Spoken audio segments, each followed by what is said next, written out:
is day 26. Looks like we're going to be getting into list comprehension today. Hey guys, welcome Wrong speakers.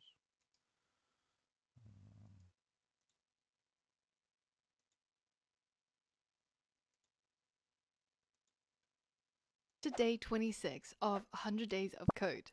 Today, we're going to be learning all about list and dictionary comprehensions.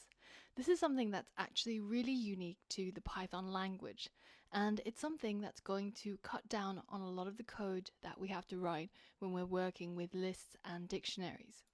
And by the end of today, we will build a project to use the NATO phonetic alphabet so that we can spell out various things on the telephone. For example, whenever you need to give your name and you have to spell it out, they might not hear which letter you've said. So normally you'll say something like A for Alpha, N for November, G for Golf. This is what we're aiming to create, a program that works in the console and it allows us to enter a word. So for example, I'll just put in my name, which I happen to have to spell over the phone many times, and I hit enter, then it'll return a list of all of the NATO phonetic alphabet that matches each of the letters in my name. So I can just read it out to the other person over the phone. Alpha November Golf Echo Lima Alpha. And that way I can use this It's a little weird tool way to and spell be able to alpha. spell any word I want easily using the NATO phonetic alphabet. So I hope you're excited to learn about this big topic of comprehensions. And once you're ready, head over to the next lesson and let's get started.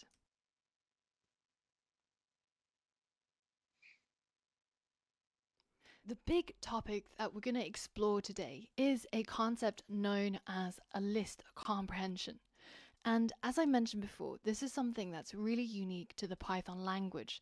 In many other programming languages, you don't actually have access to something like this. There's nothing that really compares to it. And it's something that Python developers really, really love because it cuts down on the amount of typing and it just makes the code a lot shorter and in most cases a lot easier to read. So what exactly is a list comprehension? Well, it's a case where you create a new list from a previous list. So far, we've been doing that using for loops. So for example, if I have a list of numbers 1, 2, 3, and I want to create a new list where each number is increased by 1, well then I would use a for loop, creating a new empty list, and then looping through each of the numbers in that list in order to add 1 to each of those numbers. And then I would append each of those increased numbers to my new list. And I would end up with a new list that consists of 3 items, and it will be 2, 3, and 4. Now, using list comprehension, we can take these 4 lines of code and turn it into 1. And the way that we create a list comprehension looks something like this. I like to use the keyword method where you type out the list comprehension keywords and then replace each of the words with the actual item in your code. The way that we would create any list comprehension is we would create the name of the new list, and instead of creating a empty list and then having to append to it or populate it, we're actually going to create it straight in the same line. So we open up a set of square brackets to denote that we're creating a new list. And then we have this new item for item in list keyword pattern. Here's how it would work. Let's take that same thing that we did before, where we took a list of numbers and we created a new list where each number is increased by 1. And let's see how we would do it using list comprehension. So the first keyword I'm going to replace is the list. So this is the list that we're going to iterate through. And in our case, it's this list of numbers. So let's replace that list keyword with the actual list, which is numbers. The next thing that is easy to understand is each item in the list. So we can call this anything we want. In the for loop here, we called it n. So why don't we go ahead and call it n again? This n is going to represent each of the numbers in that list of numbers, just as it does in this for loop. And the final keyword that we haven't yet replaced is the new item. So what do we want each of the new items to be in this new list? Well, each of the new items is basically calculated by taking n and then adding 1 to it. So this line is the expression or the code that we need to execute in order to get a new item. So this becomes our final list comprehension. We have our list of numbers, and then we create a new list where we loop through each of the numbers n inside this list of numbers, and then for each of the n we add 1 to it in order to create the final list. So when you look at a list comprehension just like this, as in the real code, it can be a little bit confusing to see how would you read it, which order does it happen. But when you're using this keyword method that I often use, where you just type out what you need to have inside a list comprehension. You need a name for the new list, you need a set of square brackets, and then inside the square brackets you have new item for item in list, and then you go through it replacing each of the keywords. List. So normally I would just read it for item in list, and then in my opinion I wish this was at the end, but just swap it to the very front. It seems like pretty straightforward syntax, just a little getting used to. List item and new item. So I want you to have a go at actually writing out this code. Go ahead and create a new PyCharm project, and I want you to go into the Python console. We're not actually going to be writing code inside our main.py. And the reason is because the console allows us to write code line by line, and then we can view our variables really easily on the right-hand side pane here. For example, if I have my list of numbers 1, 2, 3, and then I have to write out my list comprehension where we create our new list, which I'll call new numbers, and then we have to create our list comprehension. So the way to remember it is new item for item in list. So now go ahead and write this out and see if you can remember how we actually structure our list comprehension, and see if you can get it to work within your PyCharm console. Okay, so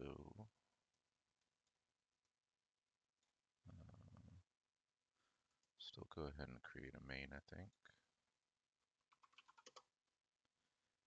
And go down here. Are we in Python? Now we are. Numbers equals list 1. 1, 2, 3, 4, 5, and 10. New nums equals n plus, we'll do n times 2.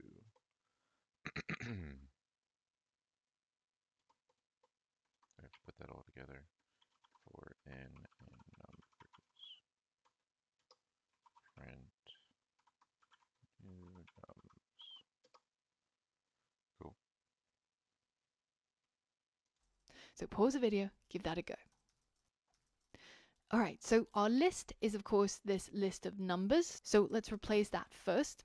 And then for each of the items in that list of numbers, well, we can call it anything we want. So I'm just going to call it n or num. It doesn't matter. But as long as you're consistent in using it when you create the new item, because each new item is going to be the n, which is each number in the list, plus 1. So now when I hit enter, you can see I've got this new list called new numbers created from the previous list, numbers. And this now has the same number of items, but each item is now increased by 1. Now, it's important to remember that when we say list comprehension, it doesn't strictly mean that you can only work with lists. You can work with other sequences like strings, for example. So here I've got a variable called name, which is just a string. It's the word Angela. And I'm creating a new list by using a list comprehension that has this kind of code. Now I want you to pause for a second and think about what would be in this new list. What would it look like? And then I want you to try it out inside PyCharm. So pause the video now. We would just create a list with the letters of the name. So we can take name equals Blixio, new name list equals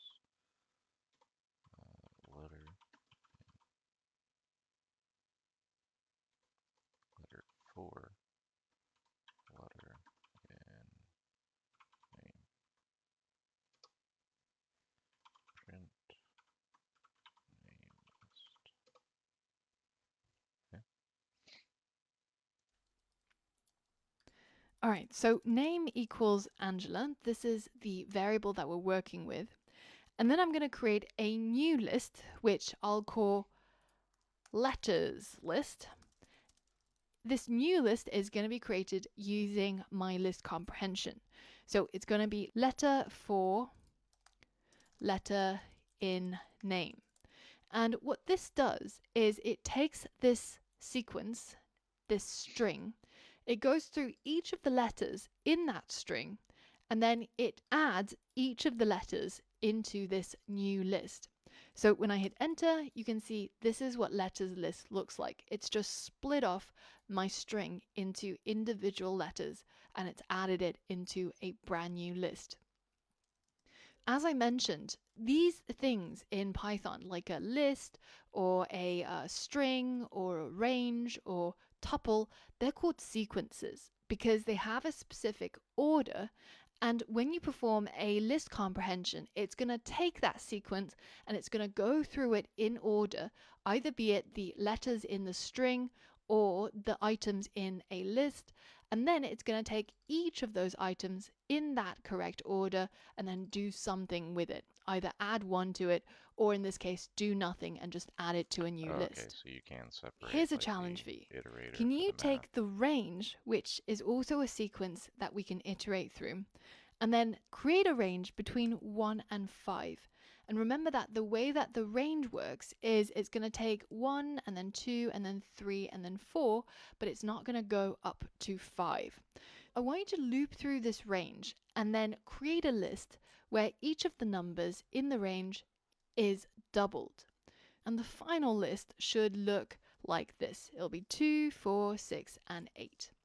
Pause the video and see if you can complete this challenge.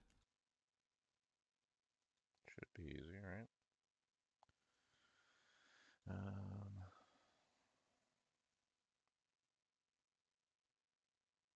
Times 2 equals,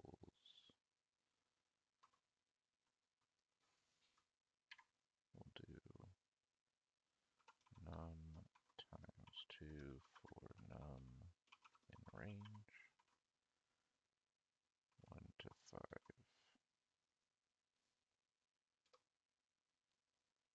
Print times 2, 2, 4, 6, 8.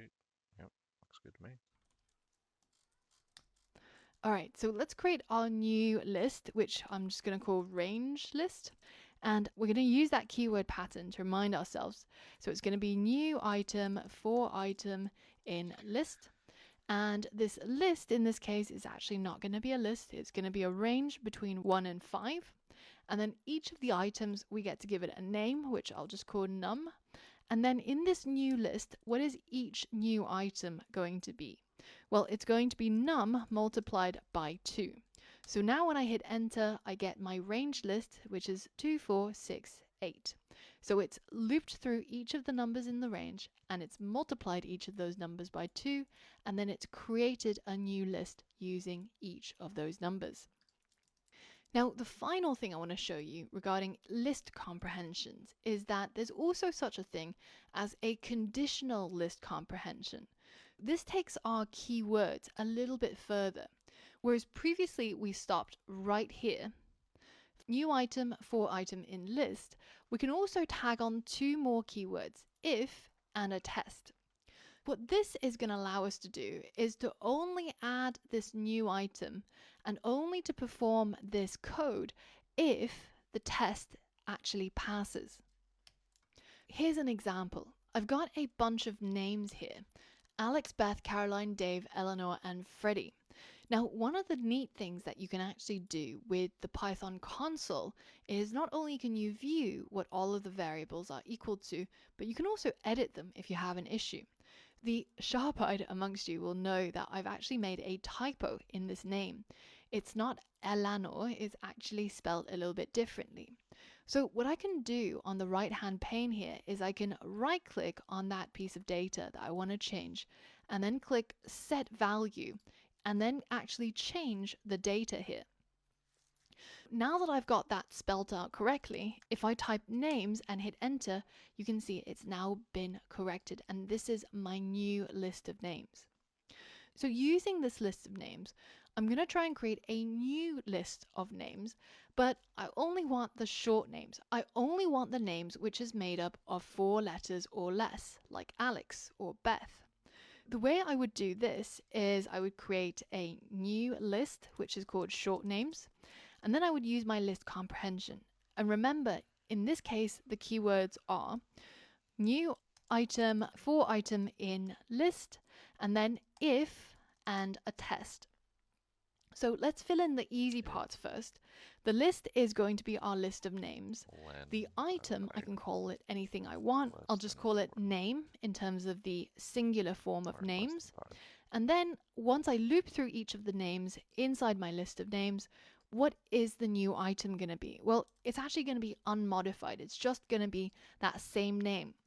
But in this case, I'm only going to add that name to the list if it passes this test. And this test is going to look at the length of the name, which I created here. So if I named this n, then I would be testing it against n, and I would be adding n as well.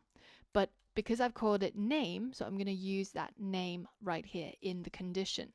So if the length of the name is less than 5, so it has 4 or less characters, then I'm going to add that name to my new list. Now when I hit enter, you can see that I've got this new list of short names, and it only contains the names Alex, Beth, and Dave. So this list comprehension is now a little bit more complex, because the first thing it does is it goes through each of the names inside this list of names. It checks each of those names for its length, and if the length is 5, then it adds the name to this new list. Now here's a challenge for you. I want you to take all of the names from this list of names, which are made up of 5 letters or more, so basically Caroline, Eleanor, and Freddie, and I want you to turn each of these names to the uppercase version. What you should end up with is a list where you have Caroline in all caps, Eleanor in all caps, and Freddie in all caps. But of course, you're not going to just type this out. You're going to use list comprehension. Pause the video and see if you can complete this challenge. Alright, should be easy enough. Make sure we've got all of our names. Yeah. Alex, Beth, Caroline, Dave, Eleanor, and Freddie.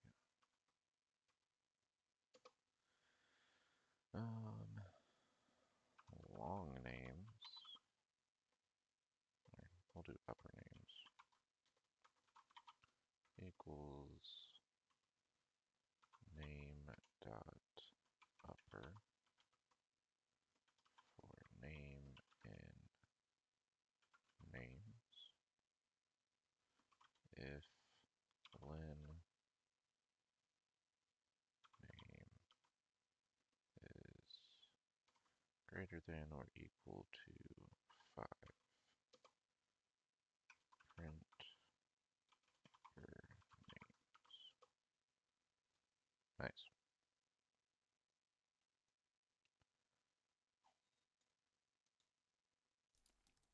All right, I'm going to call this new list long names because I haven't eaten for a while and I lack imagination. Now, in order to create this list of long names, I'm going to use that new keyword pattern that we learned, which is new item, for item in list, if test. The list is again going to be our list of names. Each of the items, we can call it anything we want, but I'm going to call it name.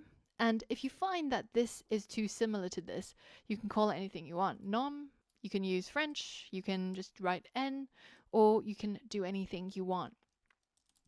This name that we're looping through is going to be tested in order to see if we're actually going to create a new item. So the test in this case is we're checking to see if the length of the name is now greater than 5. And if this name that we're currently looping through passes this test, then we get to specify what the new item should be. So the new item is going to be that particular name that passed the test, but then it's going to be uppercased. So we're going to call name.upper in order to create the new item that's going to be added to the list. So now once I hit enter, you can see the new list that I've created. Long names has Caroline, Eleanor, and Freddie all in uppercase. Essentially, we looped through each of the names in the list. We took each of those names and checked that they're longer than 5. If they were in fact longer than 5, then we looked at this part of the code to see what we should do with each of those names. And in our case, we've turned it into uppercase. So there's quite a lot of theory covered in today's lesson. Now, in order to be able to fully understand what's going on, you can't just watch me talk about it. You have to practice. So in the coming lessons, I've got a whole bunch of exercises for you to practice using and creating list comprehensions for yourself. And that way, once you've done the drills, you've done the code press-ups, then you'll be able to show off your list comprehension muscles. For all of that and more, I'll see you on the next lesson. List comprehensions makes total sense. I'm waiting to see how it is with dictionary comprehensions. Alright, you are going to write a list comprehension to create a new list called squared numbers. Okay, go ahead and get our brackets there. This new list should contain every number for number and numbers,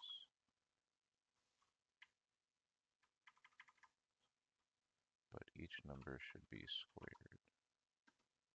So caret 2.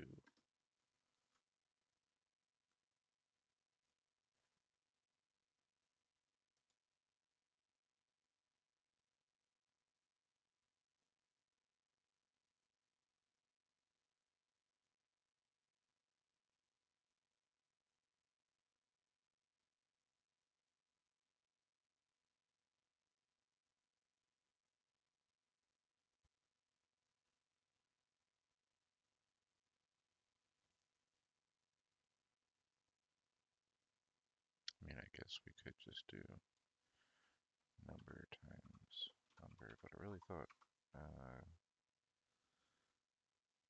I guess maybe the caret isn't for exponents in Python,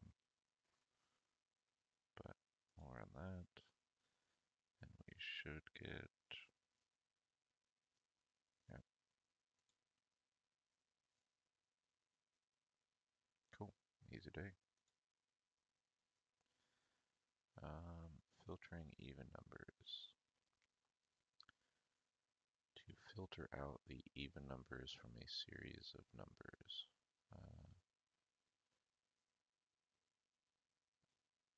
Okay, so we have to,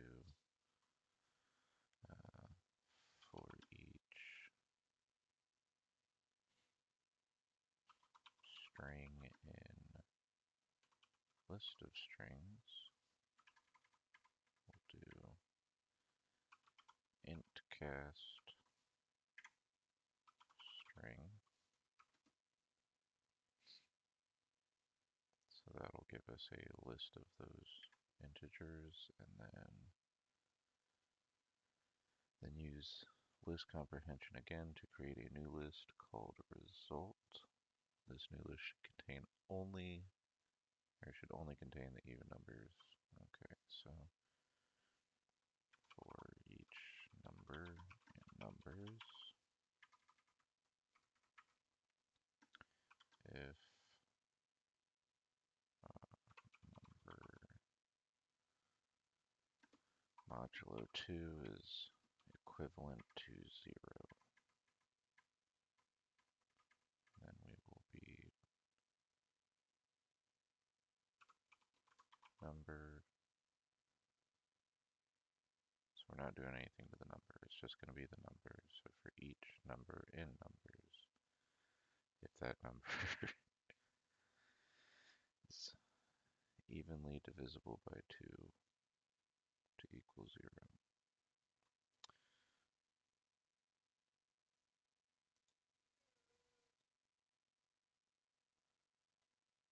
So yes, yes, all these even numbers, cool.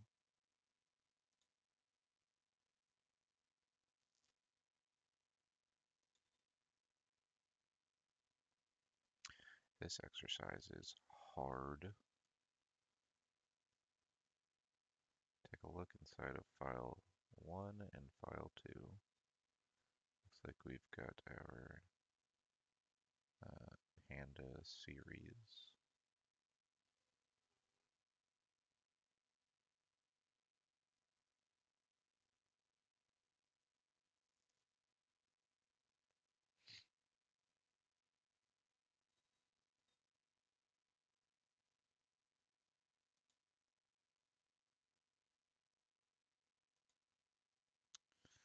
Okay.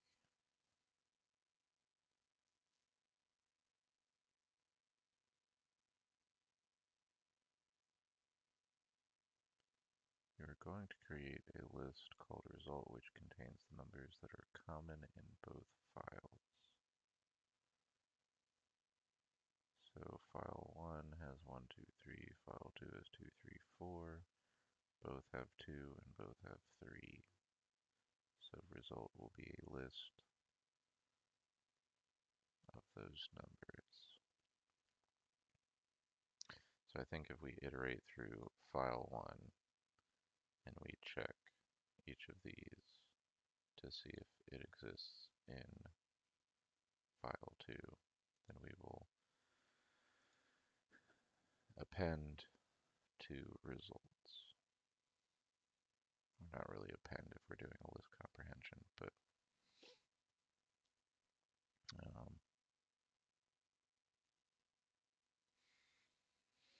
alright, this is going to require me to look back at our states game.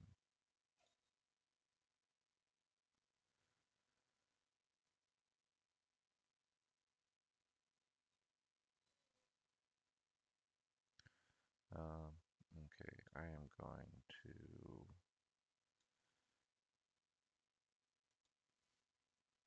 import pandas.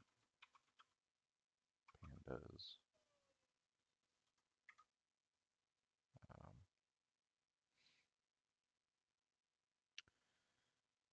CSV1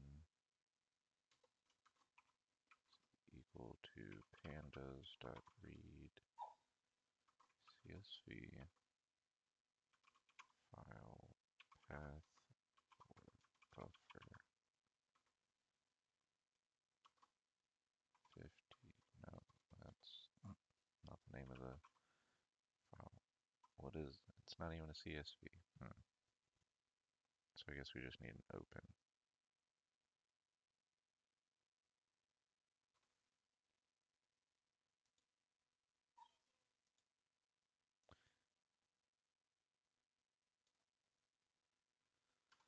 List1 equals,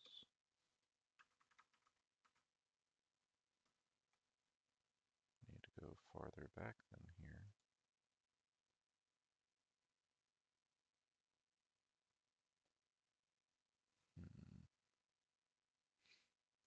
Is it mail merge? Yeah, there we go. So you can take out pandas.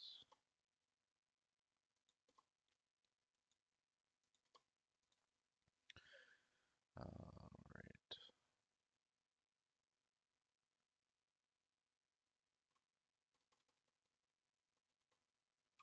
With open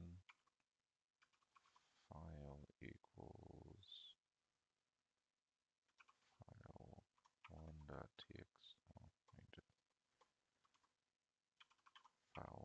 txt mode equals read as list1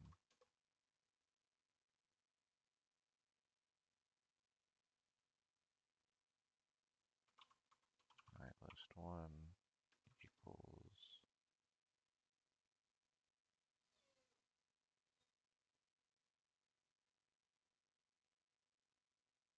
list1 dot read lines.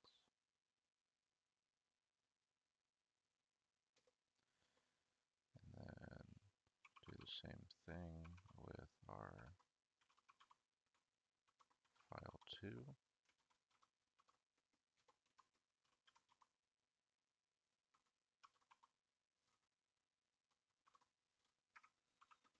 List2, my list2 is equal to list2 dot read lines.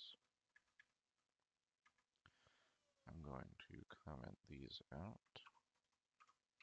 We can print my list1, print my list2,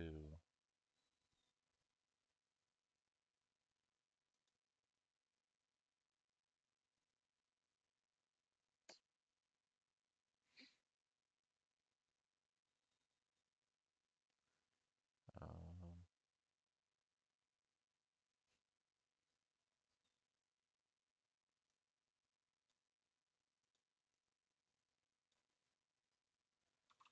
new list1 equals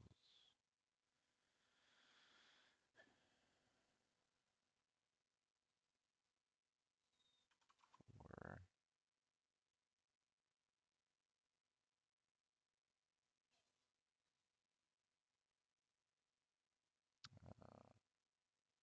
string in my list1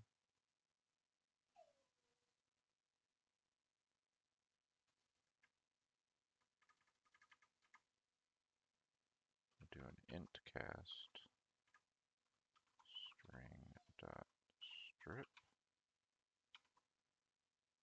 and we're going to take the new line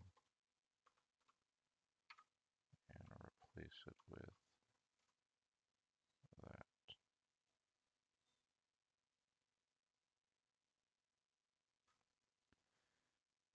And we should be able to do the exact same with 2. And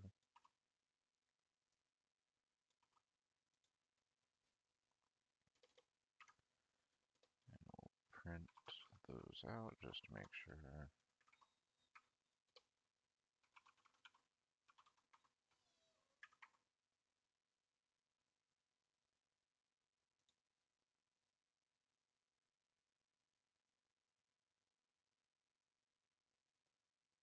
Oh, it's not strip, it's replace.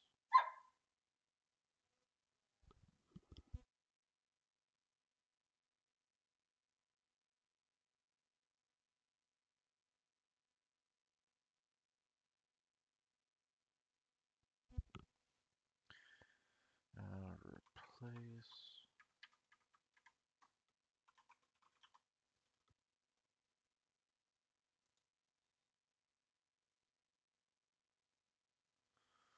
womp womp.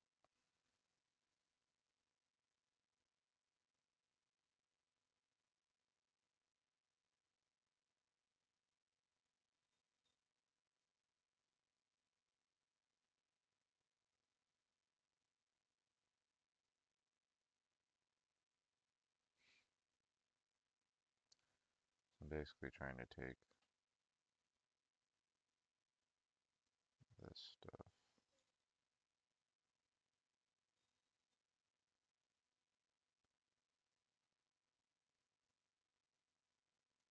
Should I put this?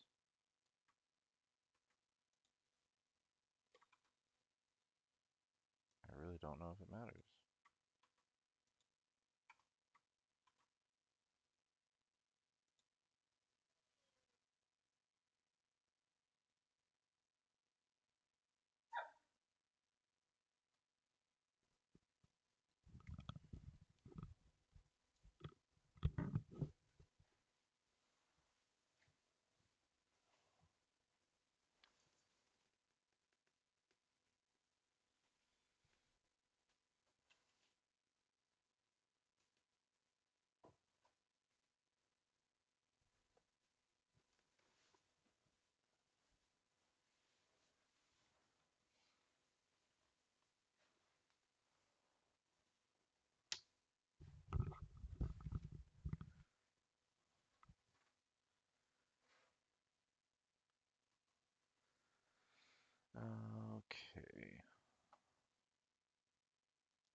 sense. Let's go back to the basics.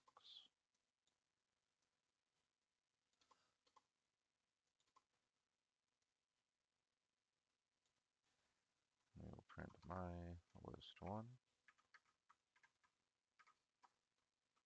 my list 2.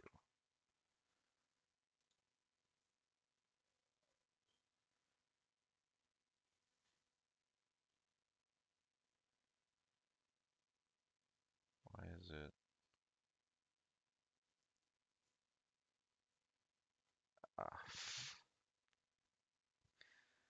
This entire time I did not have that. I think.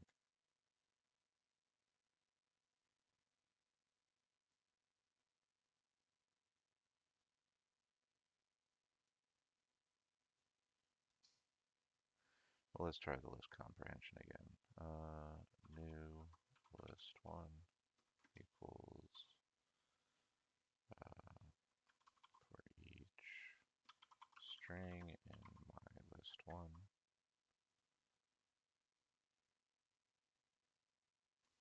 We will do a int cast for string dot replace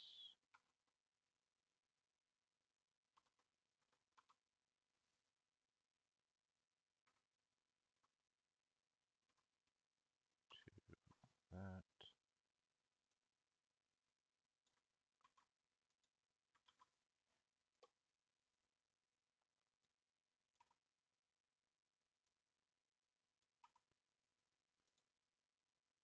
Oh, yeah, it's not going to. Well, at least it ran, so print new.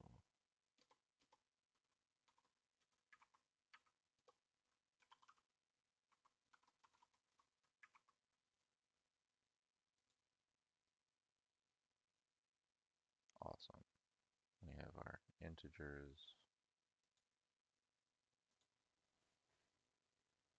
now.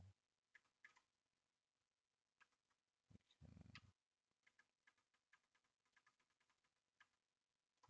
can move that, uncomment these, and result is equal to for each number in new list 1, if number in new list 2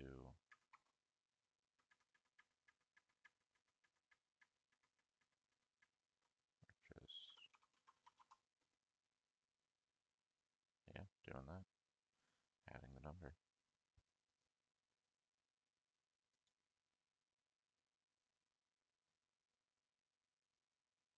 Oh, I meant to hit run code, but I'm glad it passed the test.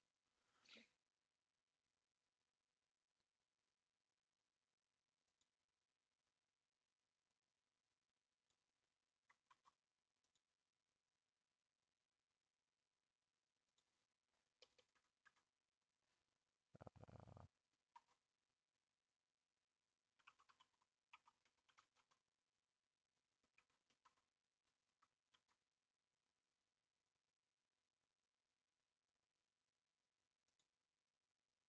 yeah, I'm not going to do all that work. It passed the test. I trust that 3, 6, yada yada are all in here.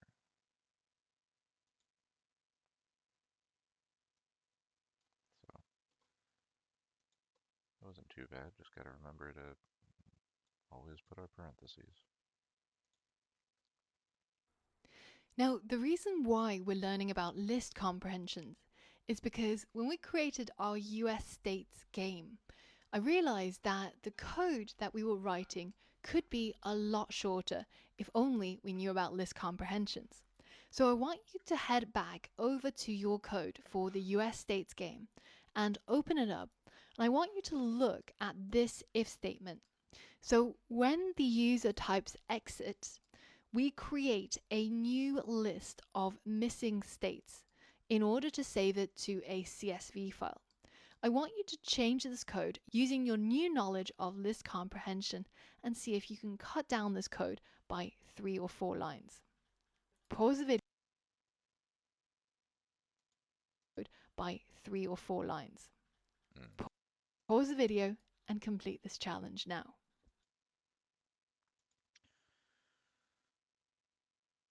All right. I have mine a little bit different than hers, but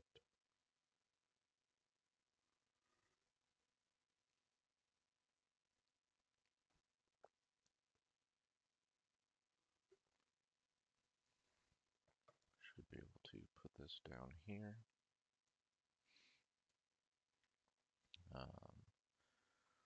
So for each state in state list, if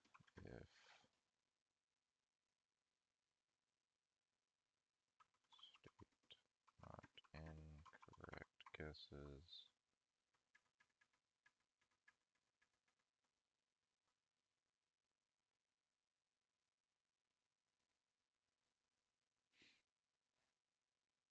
state,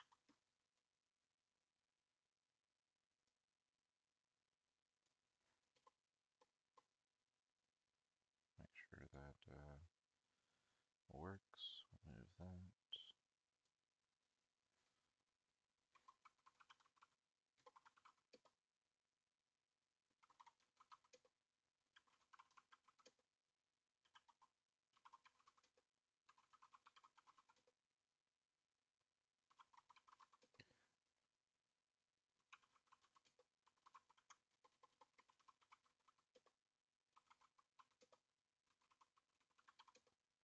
I got pretty good at this after I cut the video because I went back and worked on this some more, and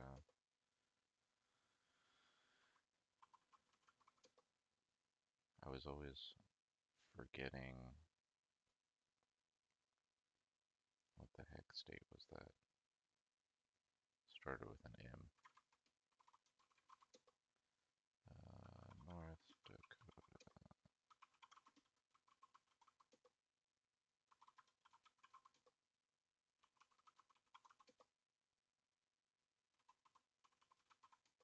Nope, already had Wyoming.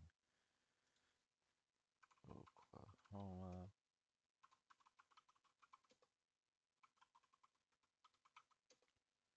Kansas. Iowa.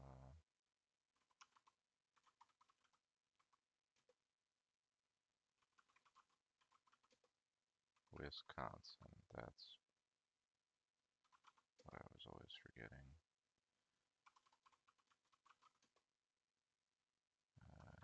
Indiana. Ohio.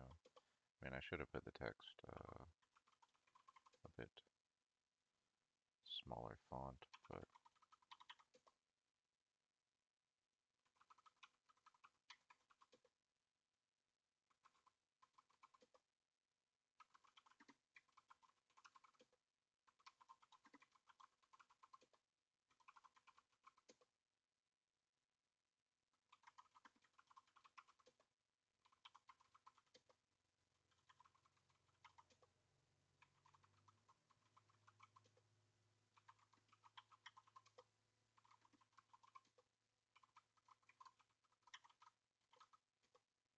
I can never remember how to spell frickin' Massachusetts.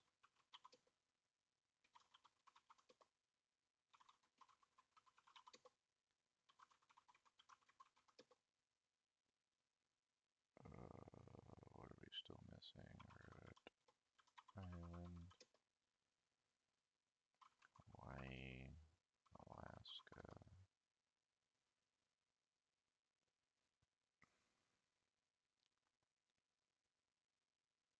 Close enough.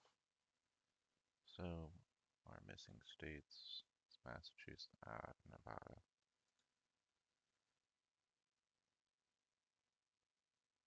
So, yeah, our list comprehension for this work. All right, so instead of all of this, creating a new empty missing state and then going through a for loop, we can simply do this in one line. So again, it's going to be called missing states. And this is going to be a new list, but this time it's going to be created using our list comprehension. New item for item in list if test. The list I think it definitely works best for me to write out the for, iterator in iterated, do that first, and then do the if, and then figure out what specifically we're putting in there.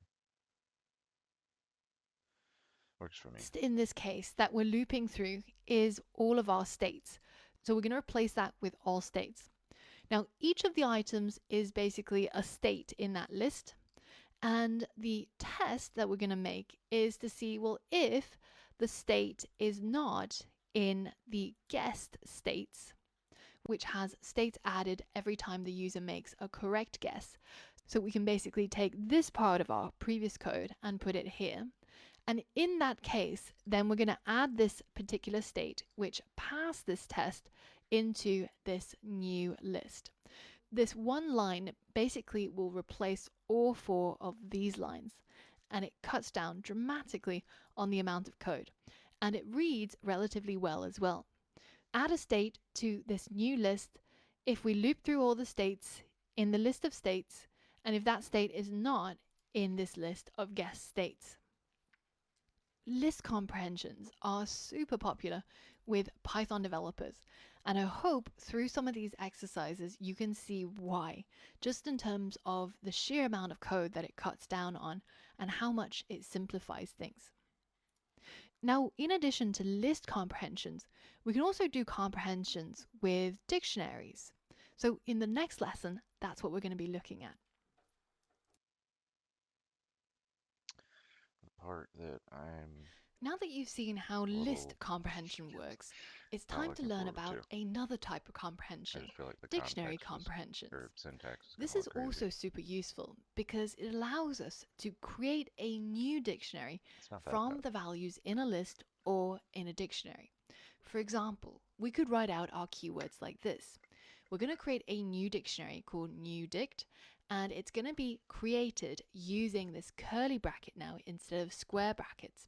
And inside the comprehension, we get to set the new key, the new value, and we get to loop through items in a list. So any sort of iterable, a list, a range, a string, anything you want. And this is the simplest form of dictionary comprehension. Now, remember that a dictionary comprehension is just a way of creating a dictionary using this shortened syntax. We could take this one step further. We could also create a new dictionary based on the values in an existing dictionary. So we could take that dictionary and then get hold of all of the items inside that dictionary and then split it into a key and a value. So now we're looping through each of the keys and each of the values in all of the items from the dictionary. And we can use these key and value variables to create a new key or a new value. And to go one step further for completion's sake, we can of course, as always, add our condition at the very end, just like we did before with list comprehensions. So let's see how this code works in practice. I'm going to take my previous list of names and then I'm going to click on this button to refresh my console so that all of the previous variables get deleted. So now I'm going to create a new list of names. So I'm going to use the previous names I had before, and this is our list here. Now the next thing I'm going to do is I'm going to create a dictionary where I generate a random score for each of these names. So let's imagine we had a bunch of students and we wanted to create some random scores for each of them so that they would get a random score between 1 and 100.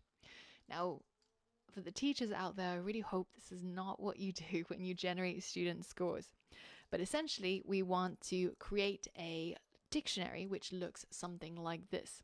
So each of the students in this list, so let's start out with Alex, we want our dictionary to have a key, which is the name of the student, and then a value, which is their random score.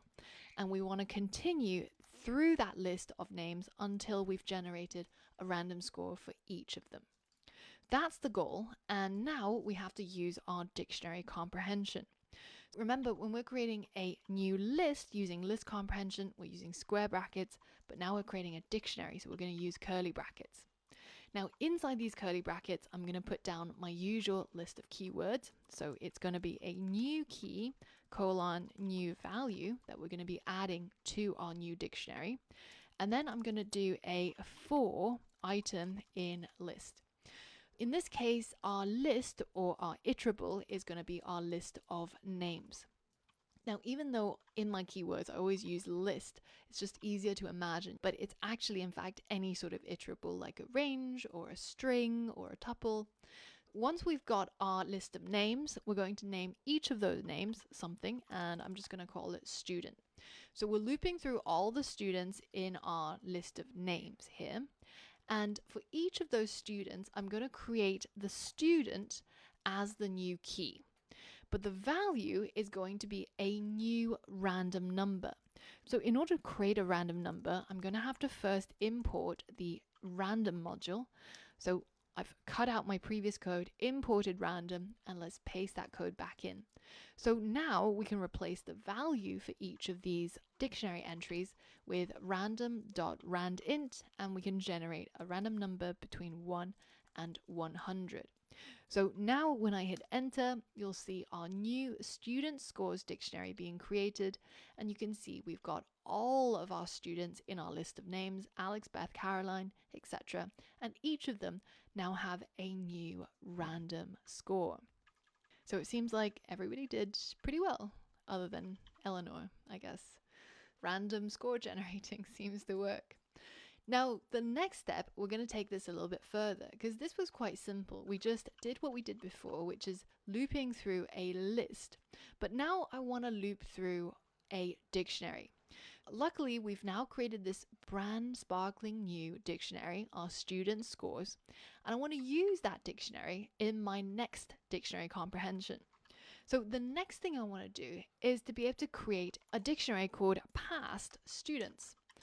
And this is going to be a dictionary which looks through this dictionary of student scores. So imagine you have an entire high school where everybody's scores are logged, and you look at everybody who's got a score of 60 or over.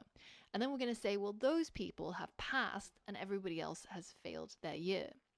Essentially, we should loop through this entire dictionary of items, figure out which of these have a value that's equal to 60 or over 60, and then we're going to add those items back into this new dictionary of past students. So essentially, we'd probably end up with Beth, with Caroline, with Dave, and with Freddie. So it will still look pretty much the same as our student scores dictionary. So it would have something like Beth and then colon her score, which is 72. But just the fact that she's included in this dictionary means that she has passed. And we will end up with this new dictionary where everybody is a past student and their scores. Have a think about how you might do this, and if you're up for the challenge, try pausing the video and seeing if you can complete this. Yeah, should be able to.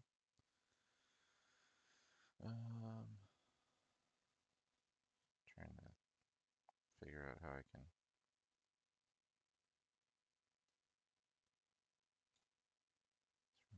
bring this up. I want to hide that. I want to hide the top part. Okay. What is she calling it? Past students. Past students equals. And then we're going to go for key value and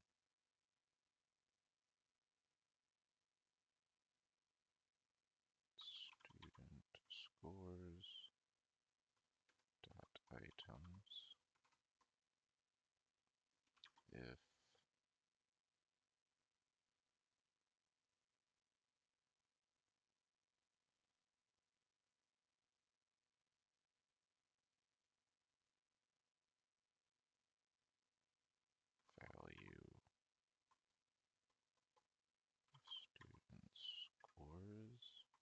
dot value.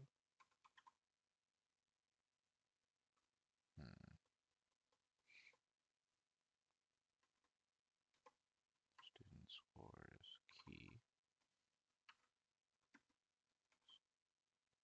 greater than or equal to 60.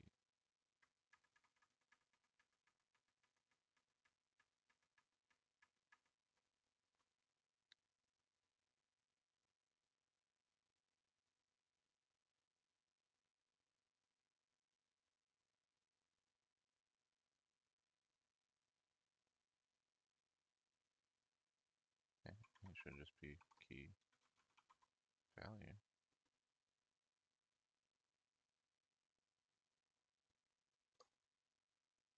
Well, it didn't give any issues, so print past student.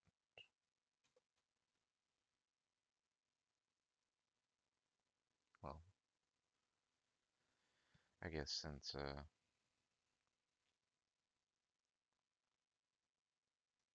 everybody had above a 60, so let's do student scores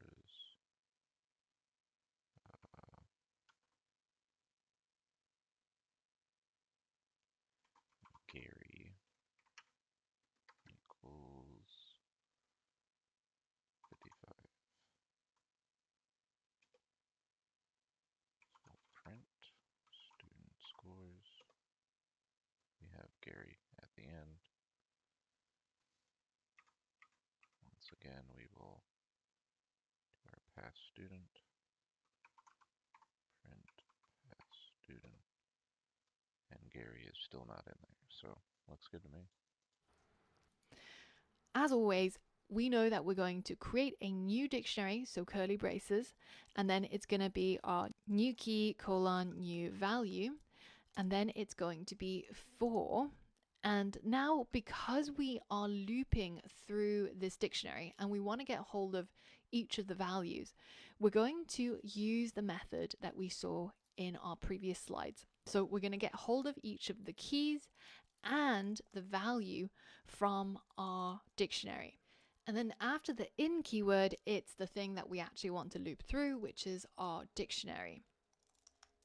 Once we've got our dictionary, then we need to call the items method on that dictionary. So it's items with a set of parentheses, not just the items as an attribute. So now that we've got our keywords down, let's convert it to our particular case. So our dictionary is called Students Scores. Let's make sure I spell it correctly. So student scores.items gets all of the items in that dictionary.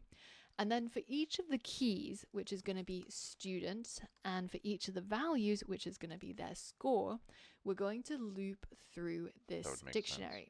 Yeah. The new key is just going to be the student's name, and the new value is just going to be their score. But what we need to do is we need to check using an if statement if the student that we're currently looping through has passed. So the test is basically looking at the score and seeing if it is greater than or equal to 60. And if that is the case, then we're going to take this student as the new key, their score as the new value, and place it inside this new dictionary. So now if I go ahead and hit enter, then you can see we've got our new dictionary being created, which only contains all the students who have passed. So it's Beth, Caroline, Dave, and Freddie, and we've lost Alex and Eleanor. So in order to get more practice at this, I've prepared some more coding exercises for you on dictionary comprehension. So head over to the next lesson and we'll get started.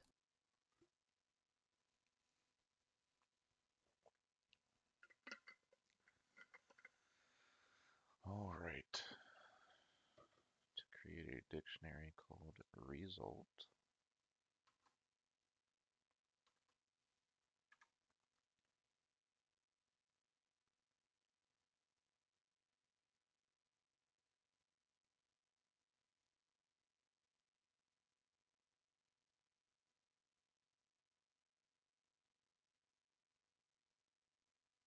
it takes each word in the given sentence and calculates the number of the number of letters in each word. Try Googling to find out. Convert a sentence into a list of words.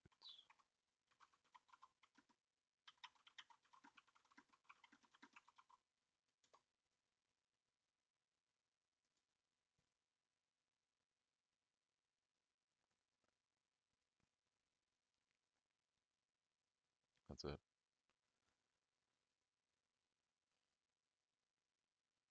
Just dot split.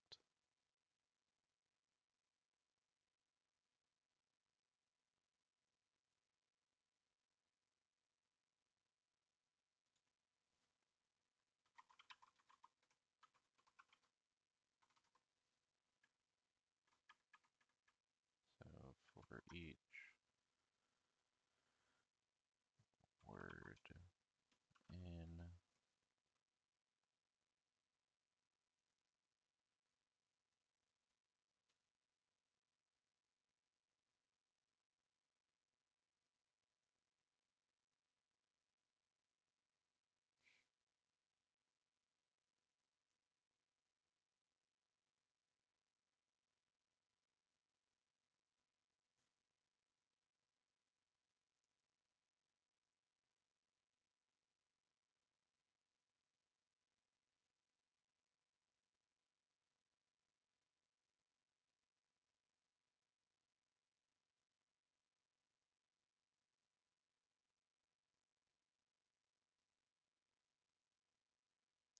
what exactly am I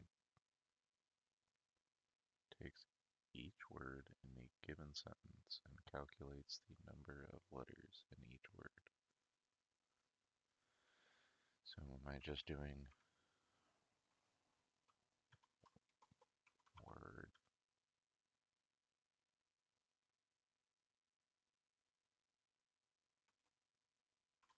len of word?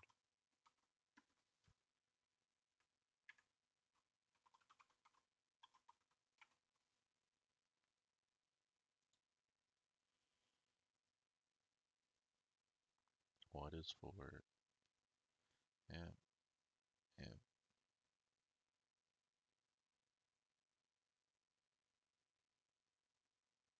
Looks good to me. Cool.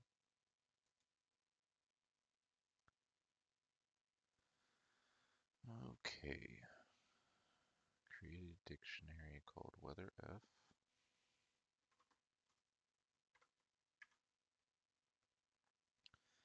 That takes each temperature in degrees Celsius and converts it into degrees.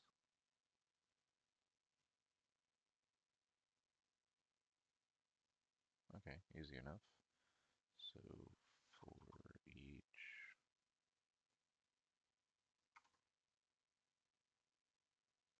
uh, day and sea temp and weather c dot items,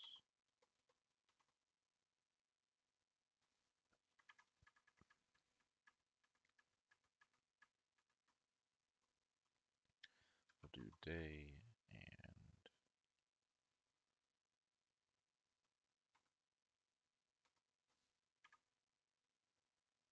c temp times 9 divided by 5 plus 32.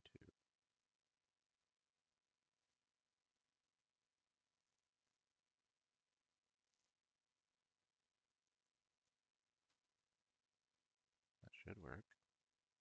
Oh, let me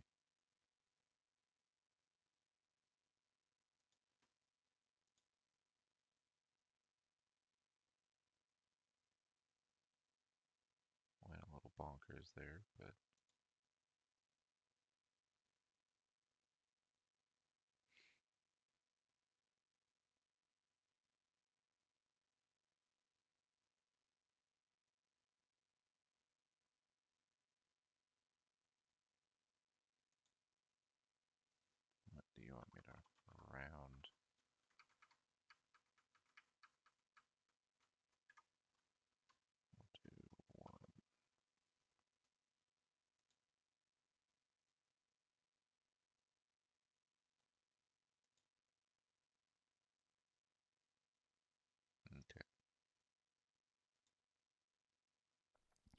In this lesson, I want to show you how you can use loops with Pandas data frames and how to iterate over a Pandas data frame.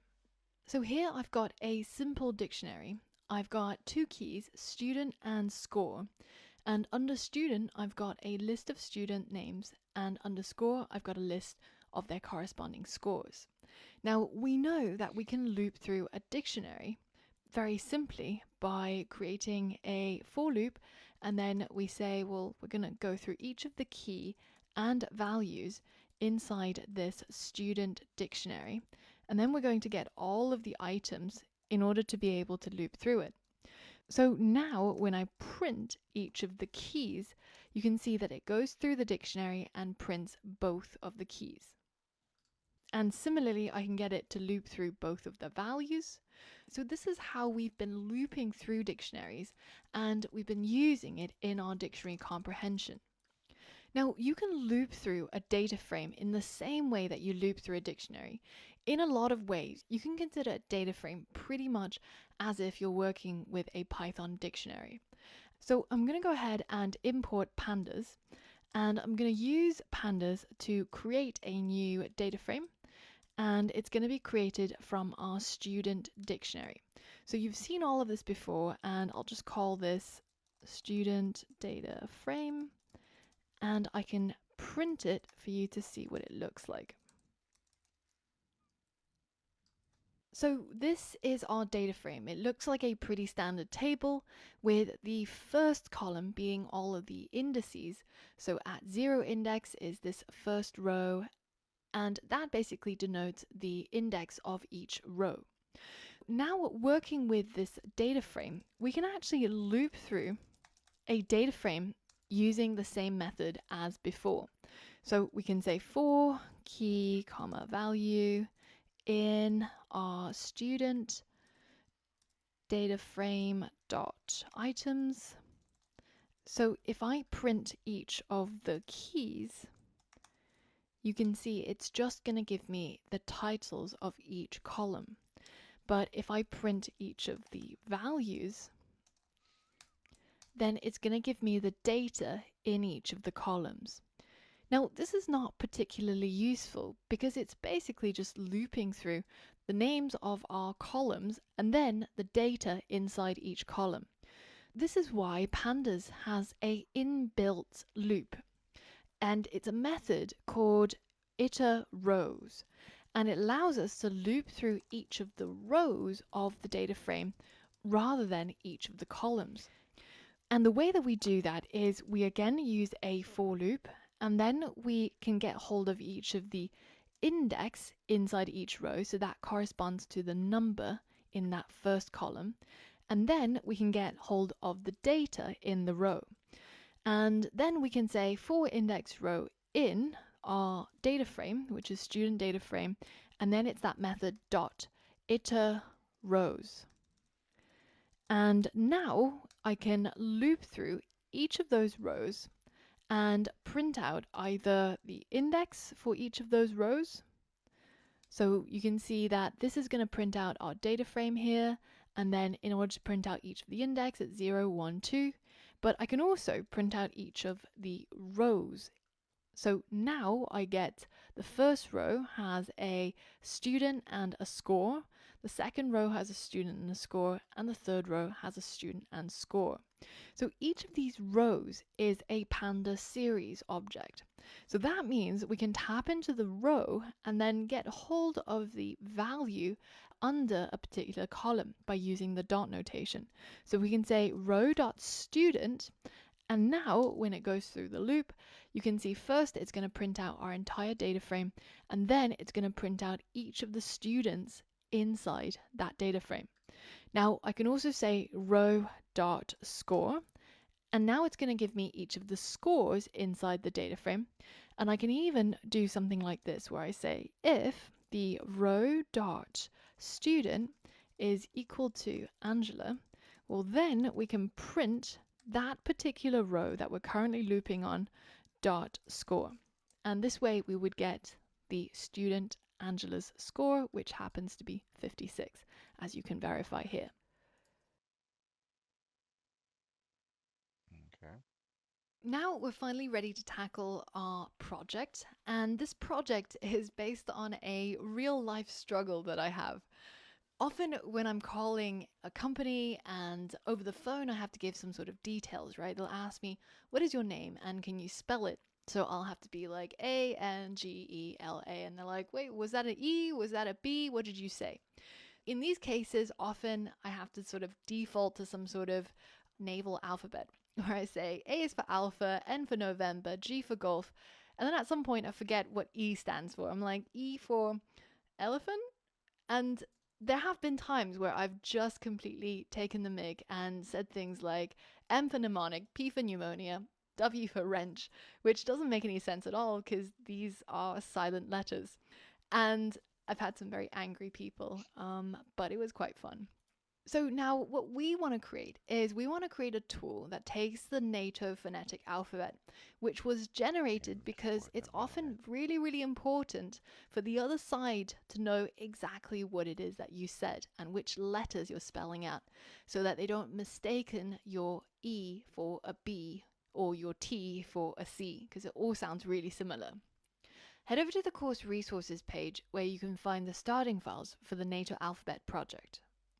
I want you to practice with list comprehension and with dictionary comprehension. But in this case, we're not going through a dictionary per se, but we're actually going through a data frame because our data lives inside a CSV. So we're going to be reading it using pandas, and then we're going to end up with a data frame. Instead of having a bog standard dictionary comprehension where our keywords were new key colon new value for key value in dictionary dot items. Now we're going to change this for loop. So instead of using the simple for loop, where we're just looping through a dictionary, we're going to use this particular loop. So then in this case, we're saying for index row in our data frame, and then it's dot iter rows as the method.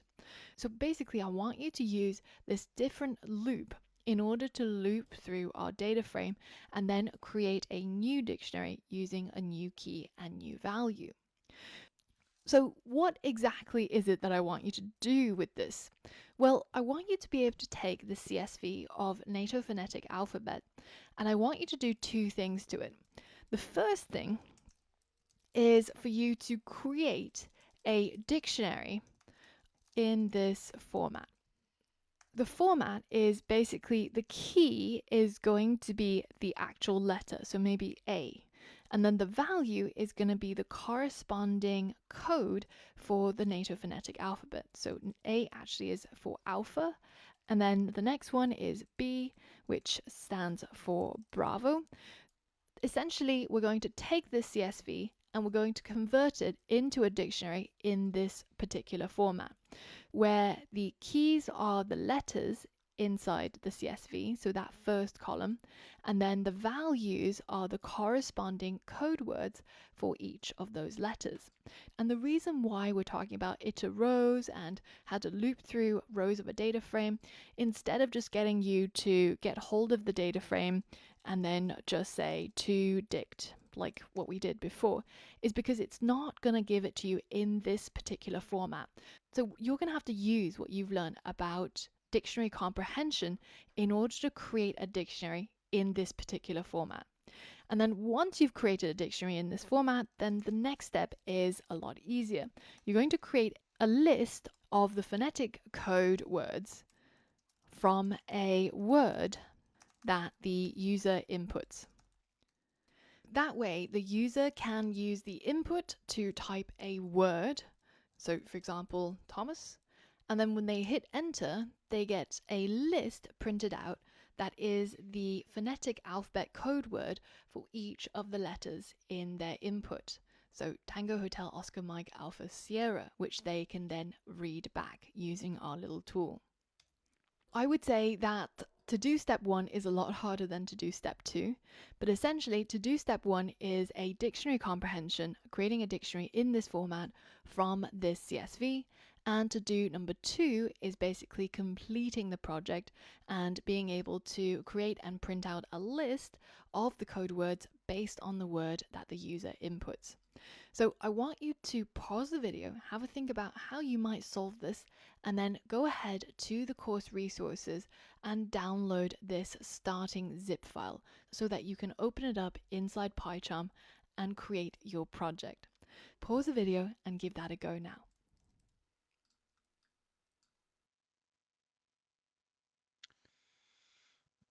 Once you've I just need.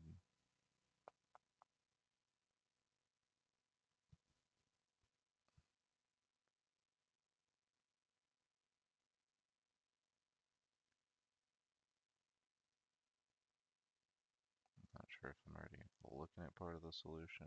I don't think so. No, that's not it. But I do, yeah, want to keep an eye on something like, because the iter rows, I'm going to need to remember that.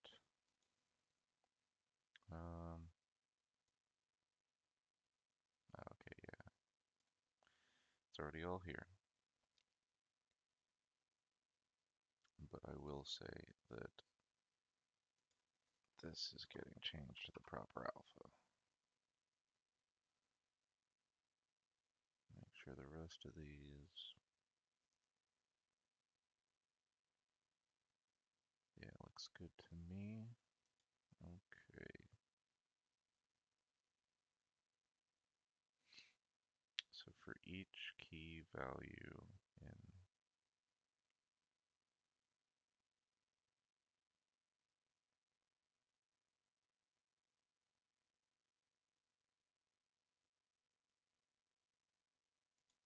we're going to want that as a comment as well. So it looks like she just has this left in here just for our own benefit. So let's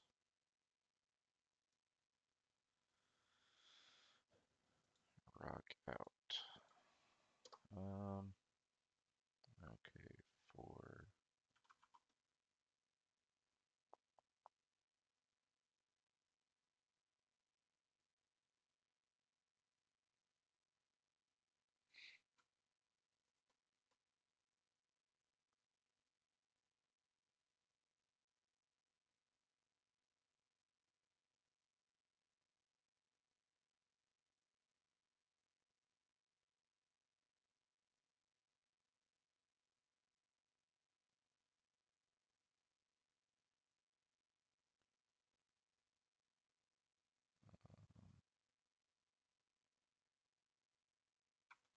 phonetic alphabet df equals pandas dot. Now, how did we?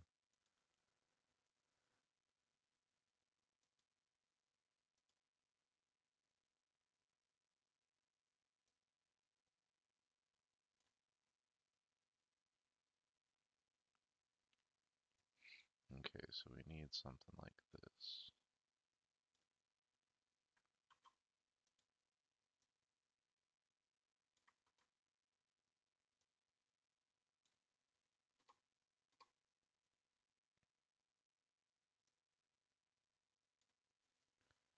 We'll change this to NATO.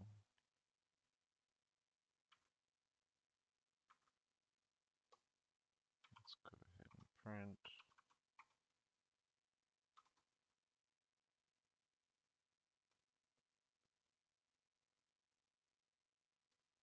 What do you mean? It's right there.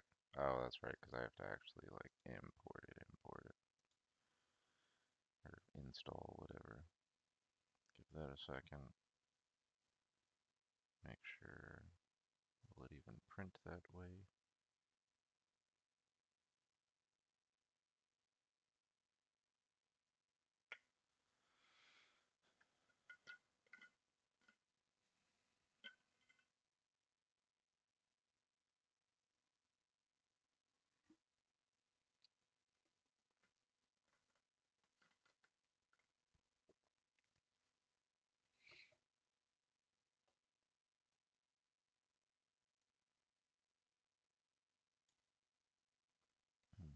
package successfully installed.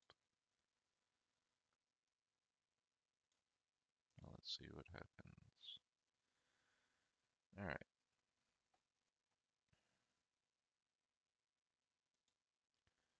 So for here, what we're going to want to do is for letter code in phonetic alphabet or df dot iterows.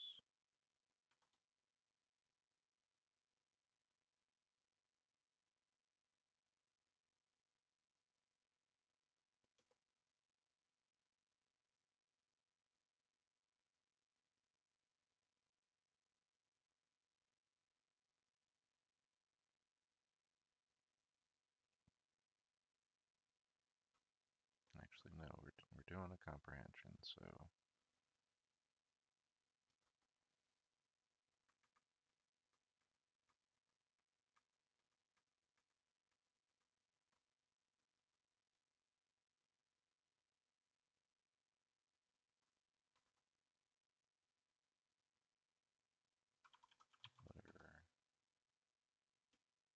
letter code. We will assign this to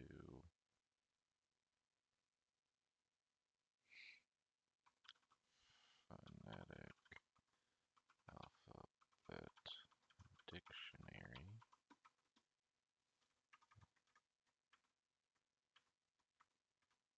Oh, dang it. Make that a little more readable. And now we can do our print.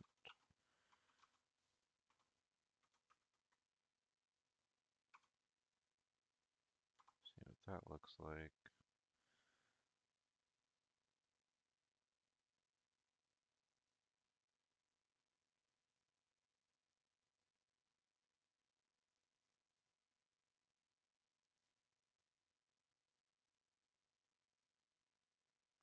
Yeah, I don't like that. Can we do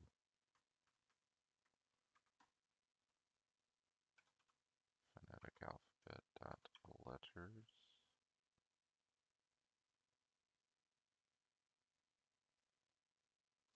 Because letter singular.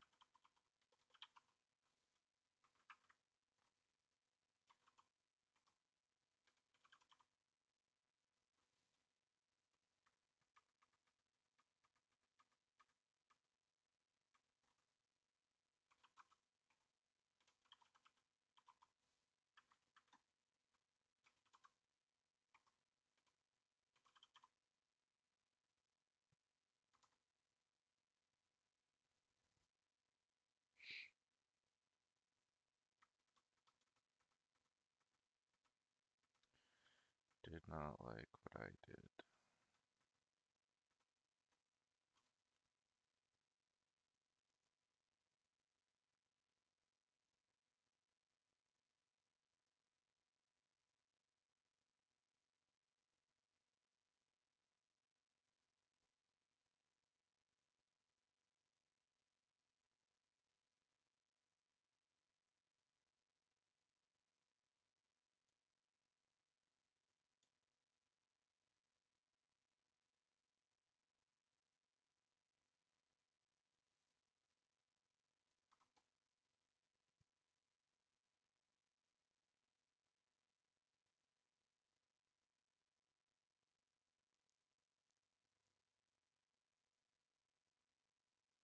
This is just so ugly.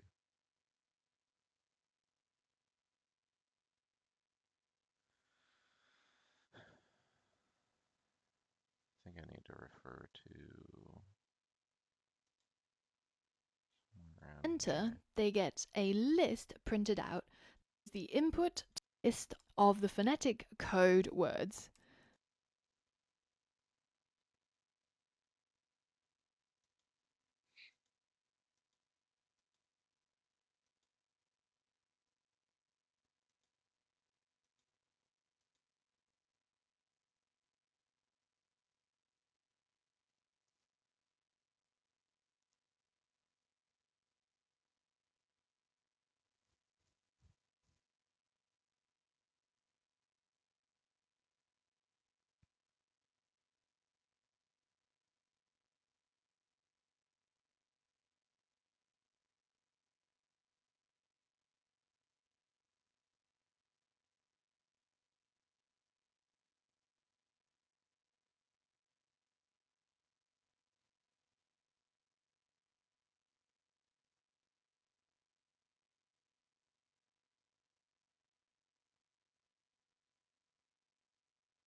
index and row.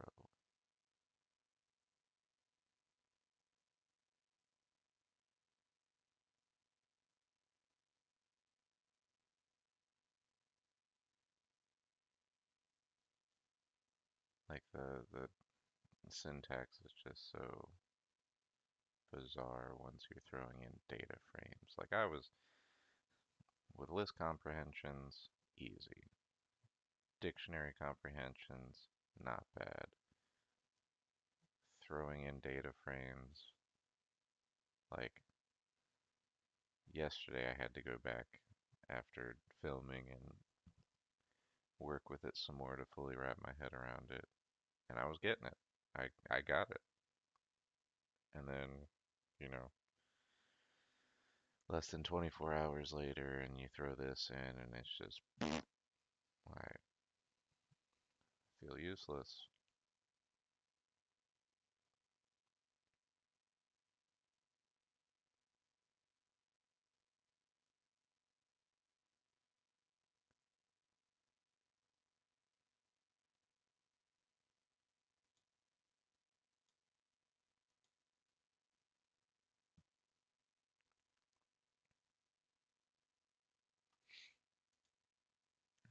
So I'm gonna need to play around with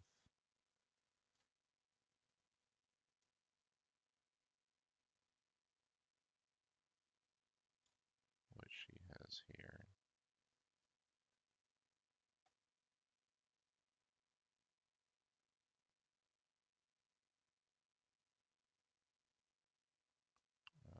I'm gonna comment that out, and we can, for each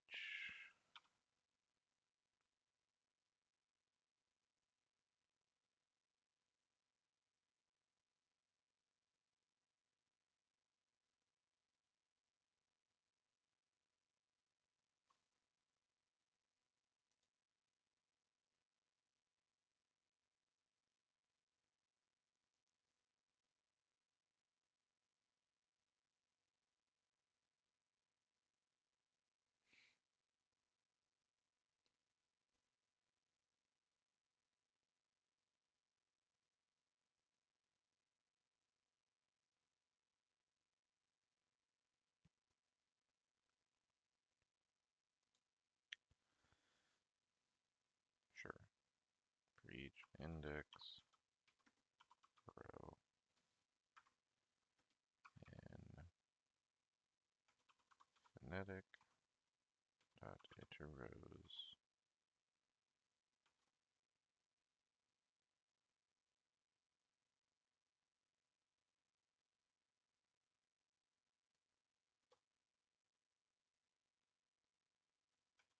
Print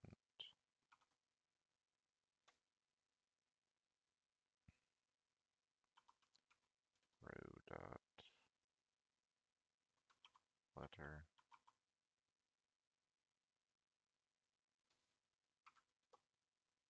print row dot score.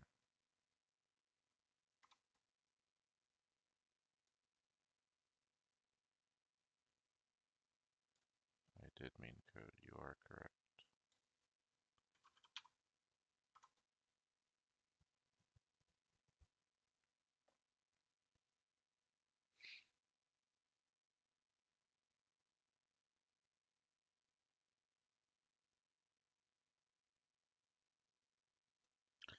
Now, what if well, what does it look like for index dot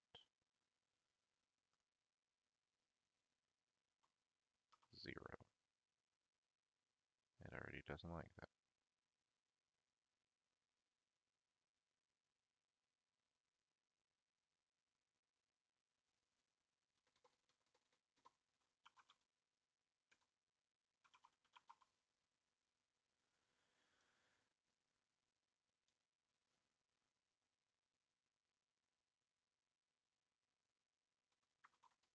Alright, well, I think we can make this work. Because instead we will do code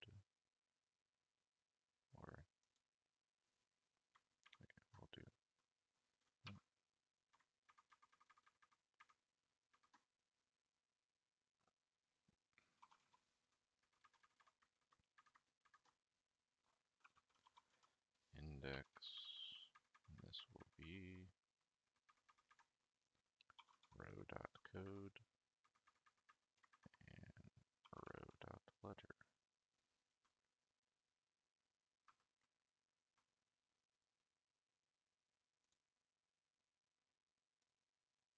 Take this out.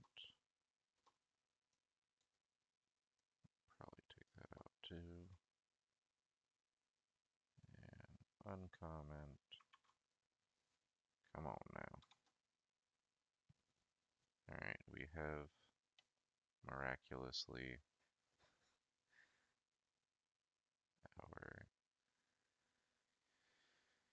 our dictionary. It works.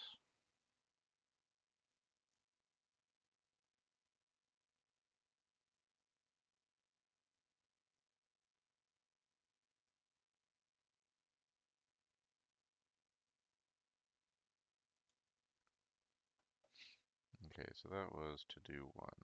Create a dictionary in this format. Got that. Finished. Create a list of the phonetic code words from a word the user inputs. Okay. Now I have to remember just how to get text-based input.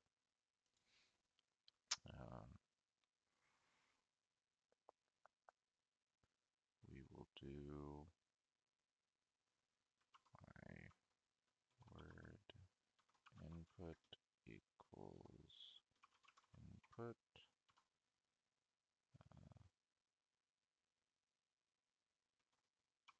Word to phoneticize. That's not a word, but I don't care.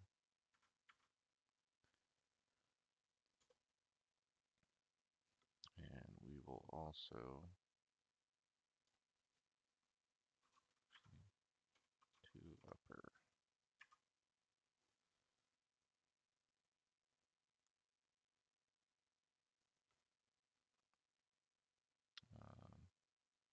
And then I think what she had done was, yeah, just create a list. Cool.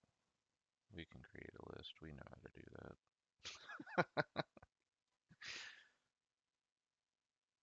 For letter and my word input.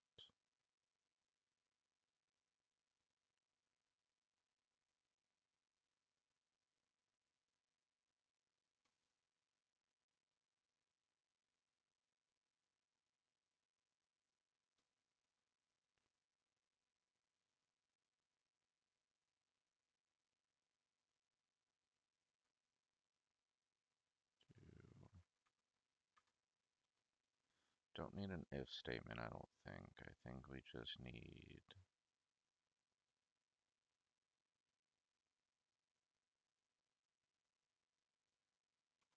phonetic dict.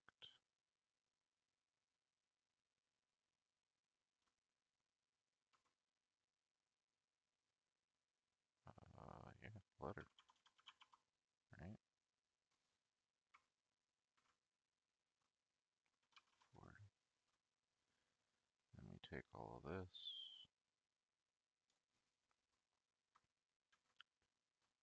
She have a specific name she wants it. We'll do phonetic codes list equals, and then we will print phonetic code list. And now we can take out this print statement. Oh, yeah, we don't need it. Alright, word to phoneticize, Thomas.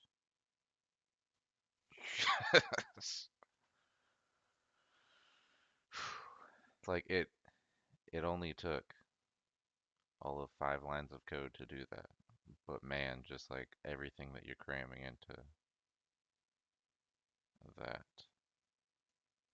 to especially to a new person where the syntax is just like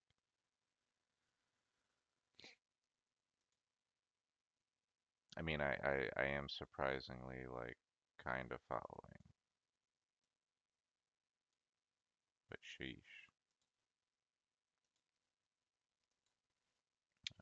Blixie, Bravo, Lima, India, X-ray, India, Oscar. We did it.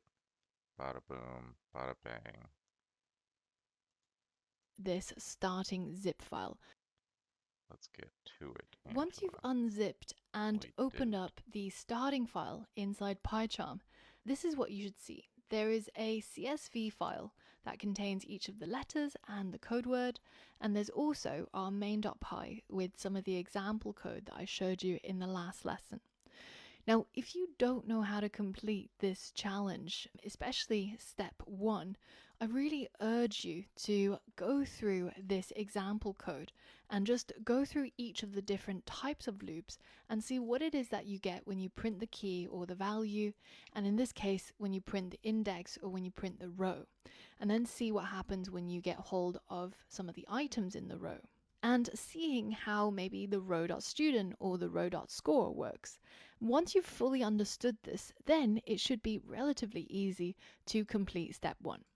So essentially the goal is that we want to create a dictionary that looks like this from the CSV. The first thing we have to do is to go ahead and import pandas. And if you need to install it, there should be a squiggly line, and then you can click on it and the light bulb will help you install the pandas module. But once we've gotten hold of pandas, we can go ahead and use it to read CSV from our file, which is this file. It's under the file path of just NATO phonetic alphabet.csv. So we'll save this as our data, which is basically going to be our data frame. Now, once we've got hold of our data, then you can see that if we print this out, it looks like this. But if we use that method to dict and then we try to print it out, you can see that it's not organized the dictionary in the format that we want it to, which is to have the letter as the I key, forgot the all about the corresponding data to code dict. as the value. In order to complete step 1, as I mentioned, we're going to have to use dictionary comprehension. And the method is going to be using the iter rows to iterate through each of the rows inside that data frame. So I'm going to copy that line here and I'm going to paste it in here. Now this is the format. So let's go ahead and replace each of the keywords. Our data frame in our case is just called data. And then we're going to say data, iterate through each of the rows, and then for each of the index and the row, we're going to do something with it. Now the new key is going to be the row dot letter, and the new value is going to come from that row as well, and it's going to be row dot code. So this is the code that will create our new dictionary. I'm still entirely not understanding this syntax because, like, I could understand, I don't know, because letter is a column and code is a column. It's not a row. Just need to get more And I'm going to comfortable call with it. this our phonetic dictionary. Now, if I print that out, you can see that But I this think is that the is straight up exactly what we have, data.toDict. yeah. And then the second line is the one where we've actually formatted it using what we've learned about dictionary comprehension. Once we've gotten hold of this phonetic dictionary, then to do step 2 is incredibly easy because all we have to do is to create some sort of input, ask the user to enter a word, and then we can save this input to a variable. Now, once they've entered the word, we have to check it against each of the keys inside this phonetic dictionary. So notice how each of the keys, they're all uppercased. So we're going to have to change whatever it is that the user has inputted all to upper. So that way, if they entered a lowercase or an uppercase, it doesn't really matter because we're going to convert the whole string to uppercase. And then we're going to use our list comprehension. The way we create our list comprehension is going to be new item, for item in list. So in this case, our list, or the thing that we're going to iterate through, is going to be our word. And then we're going to go through each of the letters in the word. And once we have each of the letters, we're going to go through our phonetic dictionary, this one right here, and pick out the value that corresponds to the particular letter that we're iterating on. So we're going to use the square brackets and then pass in the letter like this. Now we've created our output list and we can go ahead and print it out. Now let's go ahead and comment out this line and run our code. So it's going to ask me to enter a word. I'm going to enter my name, and now it's managed to convert that into a list of phonetic alphabets that corresponds to each of the letters in that word. Did you manage to complete this challenge? And if not, which part did you stumble on? Was it the part where you were using the iterate rows? If so, then go back to the starting file for this project and go through each of the different ways that we're looping through it and use print statements to really understand how the loop is actually going through and looking through the data. Now, if on the other hand it was the dictionary comprehension or the list comprehension, then be sure to go back to the relevant lesson and just make sure that you review it and you write out the code in the lesson for yourself, just to be sure that you understand what's going on before you continue to the next day. That's it. That's it. That's the whole shebang. We did it.